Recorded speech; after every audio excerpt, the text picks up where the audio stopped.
Gente, como vocês estão? Tudo bem? Bom, então, hoje eu vou lidar com uma questão aqui que é o lance da carência, que é obviamente, uma pergunta, uma história que eu recebo muito. A gente fez esse vídeo junto, eu e Flor, que chama Carência, tá aqui. Vou botar embaixo na descrição, que eu contava uma história de como que eu demandava atenção e confirmação, assim, e tal. E aí a gente falou sobre a carência um pouco, e a partir daí a gente recebeu muitas histórias, né, e muitas perguntas sobre isso. E isso é uma narrativa que aparece muito, assim, das pessoas que aí passa por uma coisa assim, será que eu sou carente ou é normal eu sentir isso? Será que tem uma coisa de errado comigo ou é assim mesmo? E aí, então, resolvi fazer esse vídeo, eu levantei vários tópicos, assim, para tratar com vocês, para tentar responder essas perguntas. E aí eu vou responder com várias perguntas de volta, assim. Então vou falar um pouco sobre o que é a carência, como é que isso se estrutura na gente, de onde que isso vem, assim, o que quer dizer isso, por que a gente sente isso, talvez. Mas vou fazer várias perguntas, assim, para você aí de volta, sabe? Que vão ser importantes para você entender a sua carência, talvez. Assim, então eu achei que a melhor maneira de falar sobre isso seria assim, seria realmente devolver as perguntas para que você pudesse ir aí com você mesmo elaborando algumas situações sobre a sua carência, que é só sua, que é única, e aí sair desse lugar de não saber, de confusão e de culpabilização tantas vezes em função da própria carência, de incômodo tão grande com a própria carência, né? Então vamos falar um pouco sobre isso hoje, acho que vai ser um vídeo longo, imagino, mas também é bom que você não fica sozinho, né? É bom que a gente fica junto, tá bom? Vamos lá, vamos em frente. Vamos lá?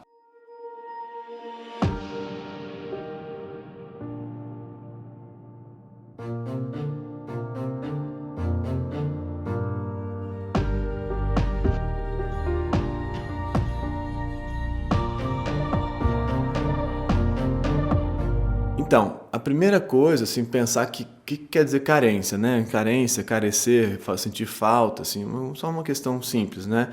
Então, carência está ligada à falta, né? Tá ligada à falta de algo que seria essencial, que seria necessário para nossa sobrevivência, né? Assim, para o nosso existir. Então, carência pode ser de alimento, né? Pode ser de abrigo e tal.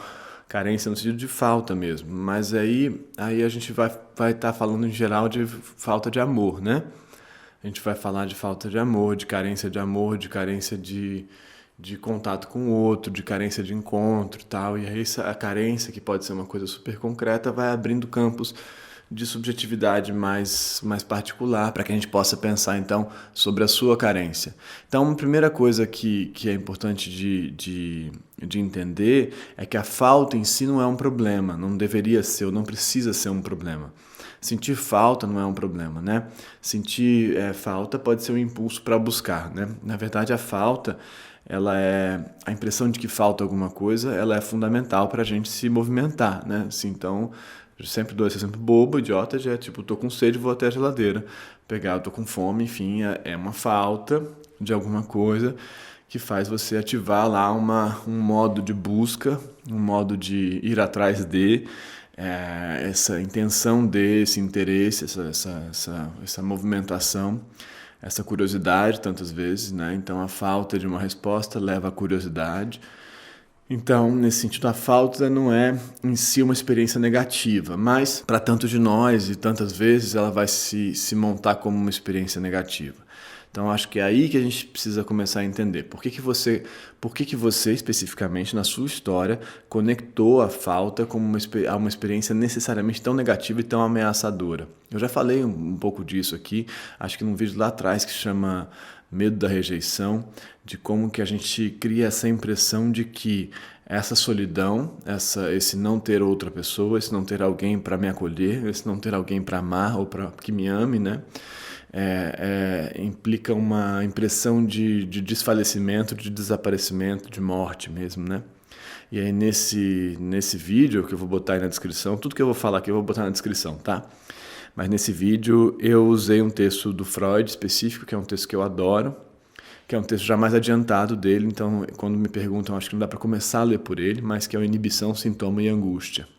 Falei desse texto na semana passada também, quando a gente estava falando sobre a mistura de sentimentos, a culpa e tal, que eu estava falando do eu e o id, que é um outro texto anterior dele, mas falei sobre esse outro texto que é a inibição, sintoma e angústia, que o Freud vai tentar então traçar as origens da angústia. E muito do que a gente está falando aqui sobre a carência tem a ver com angústia, com essa impressão que ele está falando lá, desse bebezinho que fica separado da mãe e então sente esse desespero de não ter solução para ele, né? Como é que vai ser? Então ele conecta essa experiência de separação com a experiência de morte, com a possibilidade de morte. Não, ele não pensa morte, o bebê, né? O bebê não pensa morte, o bebê não pensa, né? Assim. Mas ele conecta esses dois conteúdos. Então é desesperador para ele estar só, né? Então a experiência de estar só é uma experiência desesperadora. E aí o Freud fala muito bem disso nesse texto lá, é muito legal, um texto muito legal, então, mas é legal que você tenha lido outras coisas antes para ler esse texto, porque ele é muito complexo e cheio de referências da própria obra do Freud. Mas então, considerando isso, a gente teria que se perguntar, você aí, por que a falta, essa falta que poderia ser um impulso, né, uma falta que te gera movimento, que te gera interesse, por que ela te causa tanta angústia, né? Por exemplo, vou dar um exemplo simples assim, né? Você está apaixonado, né? Você está apaixonado e tal, e aí você está esperando aquela mensagem chegar, né? A mensagem chegar, você está esperando o encontro que vai acontecer na sexta-feira, ou quando a quarentena passar, sei lá, o encontro que vai acontecer. E essa antecipação, né? Essa que o Panksepp, porque esse outro autor que eu trato muito aqui, ele chama de euforia antecipatória, que está ligado a um dos sistemas de afeto para ele, que é o seeking, que é o sistema da busca justamente. Ele chama de euforia antecipatória, mas então, esperando essa mensagem, esperando esse encontro, você produz essa espécie de euforia antecipatória, né? Você vai, eu vou encontrar, vai ser tão bom, vai ser tão legal, vai fazer isso, vai fazer aquilo. Por que isso vira aos poucos se molda numa impressão de desespero? Essa passagem aí, é nessa passagem que a gente tem que pensar, eu acho, que é de algo que poderia ser uma experiência prazerosa, pensando em prazer e desprazer, que são a base do nosso sistema, como já falei no vídeo da semana passada também, vou botar embaixo, prazer e desprazer como a base do nosso sistema. Por que essa experiência de antecipação, ela passa de uma euforia antecipatória, de vai ser muito legal, para um desespero, não consigo aguentar? Então é essa passagem que a falta pode se montar como algo positivo, que te move, que te anima, né? Que te deixa, engajado numa coisa, vai ser muito maneiro e tal, para de repente ela virar um desespero. É essa passagem aí que interessa pra gente. E aí, para entender isso, você tem que se perguntar algumas coisas. Então vamos começar a fazer as perguntas, né? Desde quando que você experimenta essa passagem da falta para o desespero, que está ligado a essa carência, né? Essa é uma pergunta.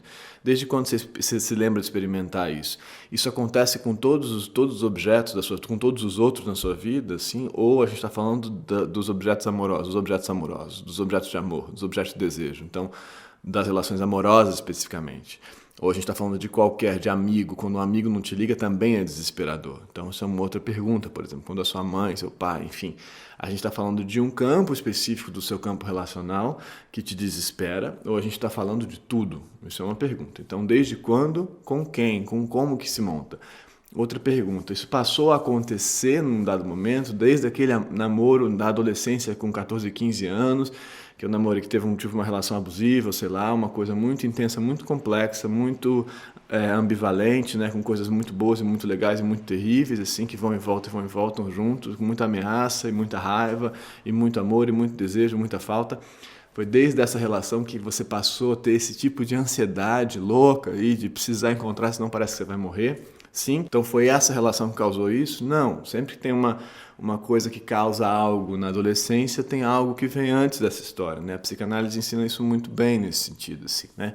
Tinha um terreno fértil em você, na sua constituição afetiva, para que essa relação na adolescência fosse capaz de inaugurar todos esses campos de instabilidade, porque uma outra pessoa passando por uma experiência similar à sua não teria esse desenvolvimento igual ao seu. Então tá, marcamos aí essa história na adolescência, mas aí vamos voltar ao que essa história traz de similaridade, talvez na sua infância, entendeu? Então a gente vai sempre voltando, né? Essa pesquisa é sempre de ir voltando na sua história, sempre voltando atrás, sempre voltando atrás. Bom, então, outra pergunta, essa carência, ela se monta assim, na falta de um objeto que não vem, na angústia da pessoa que não chega, ou ela tem a ver com você precisar de reconhecimento, por exemplo? Você precisar de reconhecimento dos outros, né? Você precisar que te digam que você é muito legal, você precisar que te falem, nossa, muito legal isso que você fez, como você é bonito, como você é especial, que tinha a ver com essa história que eu estava contando no vídeo com a Flor, que como para mim era fundamental que as pessoas me dissessem como eu era especial, que não era o bastante eu achar que o que eu fiz era interessante, o que eu fiz era razoável, o que eu fiz era o melhor que eu podia fazer. Nesse caso, uma escrita, um texto. Era importante que ela me dissesse, meu Deus, meu amor, como você é incrível e tal, como uma mãe mesmo, né, que diz pro filhinho, olha que lindo isso que você fez, que lindo o seu cocô que vai embora agora, sabe, essa coisa, que lindo isso tudo, esse desenho que você fez e tal. Então parecia que para mim essa sensação era muito importante e eu carecia dela, nesse sentido, esse tipo de carência. Então, muitas vezes a gente tem essa experiência de carência que é diferente da carência de um objeto que não vem, né? Então, é uma outra situação que talvez você tenha que pensar. Então, talvez essa situação dessa confirmação indique uma outra história. E aí, com isso, aos poucos, você vai conseguindo mapear a sua carência. Onde é que ela acontece? Com quem? É no trabalho, é na família, é na relação amorosa, é em tudo ao mesmo tempo agora, né? Desde quando que ela vem, como é que ela se monta, como é que ela passou a acontecer comigo, entendeu? E aí você vai conseguindo olhar para ela. Porque estrito senso, como já apontei agora há pouco, sentir falta não é o problema é que essa falta pareça insuportável para você. Pensando fazendo essa conexão que eu tenho feito nos últimos vídeos aqui entre o Freud e o Panksepp, que é esse outro autor da neurociência afetiva, nesse sentido, a falta, quando ela gera essa carência intensa, esse desespero, ela está se conectando a um outro sistema afetivo básico nosso, que é o tal do panic, né? Que é o desespero do abandono, que tem tudo a ver. O desespero do abandono, a impressão de que você vai, né, morrer quando não tem ninguém, tem tudo a ver com esse texto do Freud específico, que é a inibição, sintoma e angústia. É essa falta que, ao invés de ativar a busca, ativa o desespero, entendeu? Então é um pouco disso que a gente está falando. Então é aí que a gente vai olhar, né?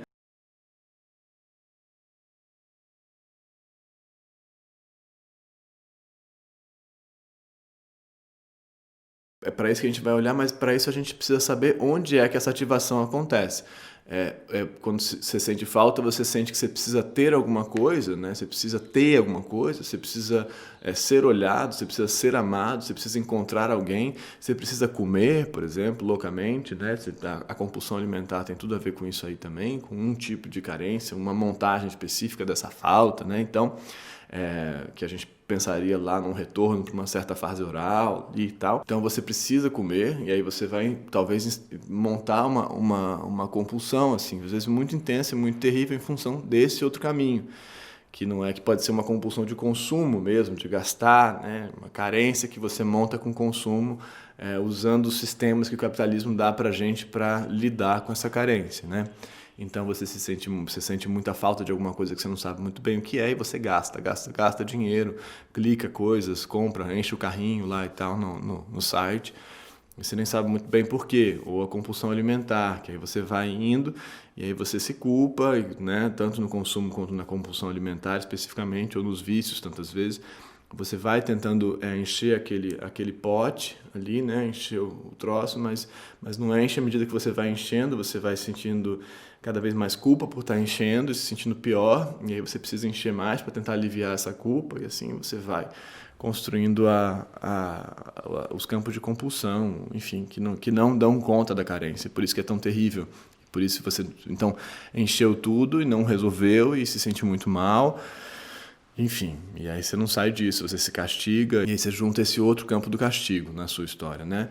Então, isso também é um outro lado, é disso que a gente está falando, isso é uma outra história. Então, para a gente falar sobre carência, não adianta falar assim, eu sou carente ou não sou carente. Não, assim, a falta é uma experiência de todos nós, uma falta faz parte da história E isso também é importante, muito importante, entender que não tem como viver sem dor, né? Sem algum tipo de angústia, não tem como, você vai sentir algum tipo de angústia, você vai sentir, não tem só bom, não tem como ser só positivo, não tem, infelizmente não tem, não é assim, o pacote não é esse.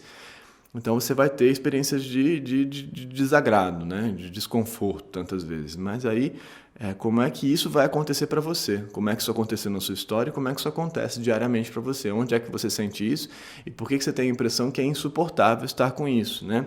Por que não é possível, por exemplo, pensando nessa expectativa eufórica dessa pessoa que vai chegar ou não chega, por que não é possível para você entender que, de fato, a sua antecipação, a sua expectativa nesse sentido, não corresponde, não modifica o real, não modifica a realidade. E você, então, processar essa expectativa. Por que não é possível? Por que não é possível esperar, né? Então, talvez você não tenha aprendido muito bem a esperar. Talvez seja a hora de aprender a esperar. E aí a gente entra em outros assuntos que são fundamentais nessa história, eu acho, que tem a ver com a ideia da solitude e com a ideia da expectativa. E também vou voltar ao Freud para falar sobre isso. Essa ideia de não criar expectativas, né? Não crie expectativa do outro, porque isso só vai te fazer mal e tal. É uma ideia um pouco simplista, para dizer o mínimo, assim, né? Não crie expectativas. Porque você vai criar expectativas, a gente já falou disso aqui 1 milhão de vezes, você vai criar expectativas, e o problema não é criar expectativas, o problema é que você acha que as suas expectativas têm que ser correspondidas. Profundamente você acha, de fato, né? Então eu acho que essa pessoa tem que chegar, e se ela não chega, ela está errada, né? Então, uma coisa é você achar e desejar, precisar que ela chegue, desejar muito que ela chegue, e outra coisa é você achar que ela está errada ou que há algo de errado para ela não chegar. Essa passagem aí, que é uma passagem do amadurecimento mesmo, que muita gente não faz, que é difícil de entender, é difícil mesmo de introjetar que o mundo não tem uma relação de causalidade com a sua expectativa, de fato não tem, mas você acha que tem, no fundo você acha que tem. Esse resto dessa criança aí que existe em você, acha que tem. E aí você pensa como resposta, então, não é inteligente criar expectativas, é melhor que eu não crie. É melhor que eu não espere isso do mundo. O ponto é que essa resposta também não é inteligente, porque no fundo você vai continuar criando e o que você vai produzir é uma raiva de você mesmo por estar criando expectativas, mesmo sabendo que elas não vão ser cumpridas, que elas não vão ser correspondidas. Então, o mais inteligente não é não criar expectativas, é entender essa desconexão entre as suas expectativas e o mundo. E o que você faz com essas expectativas, né? O que você faz com a sua imaginação? O que você faz com essa sua euforia antecipatória? O que você faz com ela? Como é que você elabora ela? Para que ela te serve, né? Então, isso é muito interessante, assim, pensando no Freud, justamente, no Inibição, Sintoma e Angústia, que ele vai dizer que esse bebezinho que fantasia, que alucina essa mãe que vai voltar, que não volta, que ele está desesperado, nesse processo de alucinar essa mãe que vai voltar, como você imagina, o ser amado que vai chegar, ou a mensagem que vai chegar, nesse processo justamente é que você vai começar a construir o seu psiquismo, né? A sua imaginação, você vai começar a preencher de coisas aqui a sua viagem no tempo. Eu me lembro que ela vinha, eu me lembro que ela me dava o peito e eu imagino que ela vai voltar. Então a nossa viagem no tempo aqui do nosso campo da parte de cima da cabeça, que só a gente faz, que é a memória e a imaginação, que é lindo, que é único do humano, tem a ver com esse momento da construção, dessa antecipação, dessa expectativa. A gente é construído nisso, né? Então, quando você espera a mensagem chegar, você fala, cara, lembra aquele dia que a gente se encontrou? Será que se a gente se encontrar vai ser legal? Como é que a gente vai ser? Como é que vai ser? O que a gente vai poder fazer? A gente vai se abraçar, a gente vai se sentir, a gente vai se cheirar? Como é que isso vai acontecer? Isso não é ruim em si. Isso não é ruim. Então, essa equação meio assim, felicidade é igual a realidade menos expectativa, é uma equação bastante simplista mesmo, né? Expectativa, essa construção da expectativa é o nosso campo de vida. Mas o lance do amadurecimento nesse sentido é perceber que não existe conexão entre uma coisa e outra. Não parar de criar expectativa, não parar de, por exemplo, sentir falta de amor. Não é dizer, veja bem, não é dizer o outro não tem a responsabilidade de me dar amor, logo tem que parar de sentir falta de amor. Não, o outro não tem a responsabilidade de me dar amor, logo tem que parar de cobrar isso do outro. Mas tem que entender a minha falta de amor, perceber a minha falta de amor. Ela existe, porque se eu tento abafar essa falta de amor, eu só me puno. Isso não vai me fazer melhor para mim, entendeu? Isso é importante. Então, a etapa é em relação ao outro, não é em relação a você. Em relação a você, desaparecer o desejo e a falta e a angústia não é a solução. Entender a angústia é a solução. É uma solução melhor, pelo menos. É uma solução que não vai te culpabilizar, que vai fazer você pensar, tá, entender, ter essa angústia aqui é normal. Então, a expectativa não é algo que tem que ser desaparecido. É essa expectativa, o expectar, né? Será que ele vai vir? Será que não vai vir? Isso é um lado da história. A outra história, uma crítica muito importante a se fazer, é a ideia da solitude, né? Que tem tudo a ver com isso, né? De construir a sua solitude, aprender a solitude e tal. Bom, eu tenho uma crítica séria a isso, não com quem fica bem sozinho. Quem fica bem sozinho está maravilhoso, está ótimo, tudo bem, que bom. Essa venda dessa ideia como a solução para os seus problemas é que eu acho uma questão, entendeu? Porque assim, eu gosto de fazer essa distinção entre estar só e sentir-se só, né? Estar só não implica em se sentir só. Se sentir só é a solidão, essa coisa, e às vezes o se sentir só é desesperador, como a gente está falando aqui hoje. A solução para isso não é assim, então você tem que conseguir aprender a solitude, porque se você não aprender a solitude, você vai falar, tem uma coisa de errado comigo. Nem a solitude eu consigo aprender. Sou tão cagado que nem a solitude eu consigo aprender. Não consigo ficar sozinho mesmo e tem esses vários métodos de solitude que eu não estou conseguindo aprender. Não é assim que funciona, né? Infelizmente, a gente tem campos inconscientes, né? A gente tem que conseguir entender, talvez, um pouco esses nossos campos inconscientes, de onde que vem essas impressões de que a falta, de que a solidão, de que o estar só é tão ameaçador. A gente tem que conseguir entender esses troços e não falar, eu tenho que conseguir construir uma solitude. Fazer a passagem do sentir-se só para o estar só e perceber o que é isso sem necessariamente se desesperar é um processo. É um processo, primeiro, de entendimento desse sentir só. Né? Não é simplesmente, vou fazer umas coisas de solitude aqui. Vou repetir, nada contra, de verdade, quem fica bem sozinho, que bom. E eu acho que é um caminho excelente, mesmo assim, né? Eu acho que é um ótimo caminho, mas para isso, recusar a sua falta não é o caminho, entendeu? O caminho é perceber a sua falta, entender, olha, por que eu me sinto assim? Por que será que eu acho que o mundo tem que corresponder às minhas expectativas? O que será que me falta de confirmação? O que será que me falta de confirmação aqui dentro de mim? De onde será que vem isso? E entendendo isso. Entendendo, poxa, eu fiquei sozinho, ele não chegou, ela não chegou, mas não morri. Consegui ficar aqui, consegui escrever um poema, consegui ouvir uma música, consegui pensar coisas, consegui ler um negócio, consegui conversar com alguém que talvez pudesse entender o que eu estou sentindo. Isso tudo são maneiras de você aproveitar o seu momento de desespero para perceber coisas e elaborar coisas. Esse é sempre o caminho. Na verdade, assim como regra, se a gente pudesse dar uma regra geral, esse é sempre o caminho, aproveitar o desespero para entender coisas, entendeu? Não o contrário, não querer resolver esse desespero, abafar esse desespero e se livrar dele, tá? Então, o lance da solitude, vá com calma com você em relação a isso. Legal, solitude legal, mas se não está rolando, tudo bem, vamos entender por que não está rolando a solitude, tá? Então, a solitude é um pouco isso. Não pode ter expectativa, não pode ter solidão, tem que ser solitude. E assim a gente vai indo construindo seres perfeitos que são impossíveis, que não somos nós. Né? Eu, pelo menos, não sou. Acho que você também não é. Você está até agora nesse vídeo, certamente não é.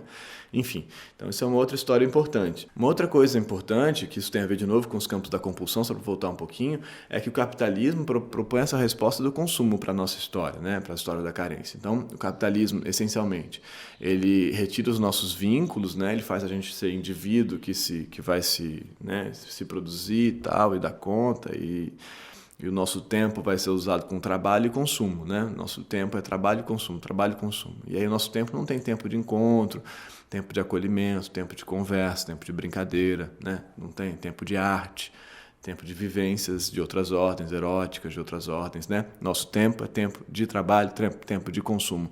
Então o consumo é onde parece que a gente vai ter que dar conta dessa nossa falta. E não dá, né? Porque o consumo não resolve uma série de situações pra gente, não mesmo. Então, isso é importante perceber. Não é à toa que você talvez esteja consumindo tanto. Isso tem a ver com uma busca de alguma coisa e, infelizmente, não vai resolver. Não vai mesmo. Estou falando aí até no sentido neuroquímico da história. Não vai mesmo porque o consumo não vai te dar tanto o consumo de coisas, quanto de comida, quanto de pessoas. Ele não vai te dar essa solução para essa falta. A solução para a falta, se tem alguma, é perceber a falta, entender a história da falta e entender que você não vai morrer com a falta. nessa construção, assim, sabe?